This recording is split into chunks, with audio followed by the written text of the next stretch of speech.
నరసరావుపేట కోటప్పకొండ రోడ్లోని పల్నాడు విజ్ఞాన కేంద్రంలో రేపు అనగా నవంబర్ 1వ తారీఖున ఉదయం 10:30 గంటలకు సదస్సు జరుగుతూ ఉంది.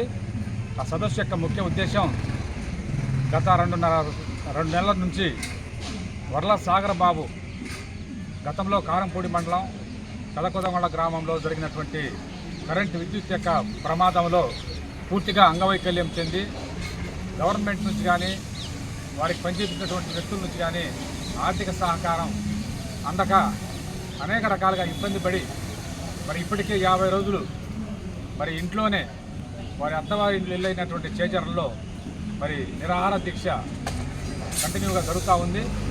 మరి ఆ సందర్భంగా ఈ జరిగినటువంటి కాలంలో సంబంధిత అధికారులకి కరెంట్ గారికి కానీ లేదంటే ఎస్సీ గారికి కానీ అనేక రూపాల్లో ఈ కార్యక్రమాలని చేయడం జరిగింది. దాంతోపాటు పల్నాడు జిల్లాలో ఉన్నటువంటి ముఖ్యమైనటువంటి అన్ని మండల హెడ్ క్వార్టర్లో మరి నిరసన కార్యక్రమాలు కూడా తెలియజేయడం జరిగింది.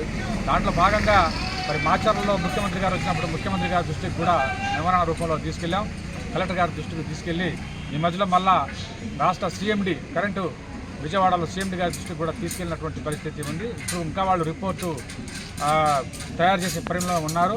వారి మీద కేసు పెట్టలేదు, ఇంకా ఎఫ్ఐఆర్ అనేది రాలేదు. ఆ ఎఫ్ఐఆర్ లేనప్పుడు ఏం చేయలేమనే పరిస్థితుల్లో ఉన్నటువంటి కనుక ఈ ప్రజా సంఘాలుగా మేము వర్ల సాగర్ బాబుకి మద్దతుగా ఈ అనేక నిరసన కార్యక్రమాలు తెలియజేస్తూ ఉన్నాం. దాంట్లో భాగంగా రేపటితో 50 రోజులు అవుతున్నటువంటి సందర్భంగా మరి ఇక్కడ నరసరావుపేటలో ఒక సదస్సు అనేది జరుగుతూ ఉంది.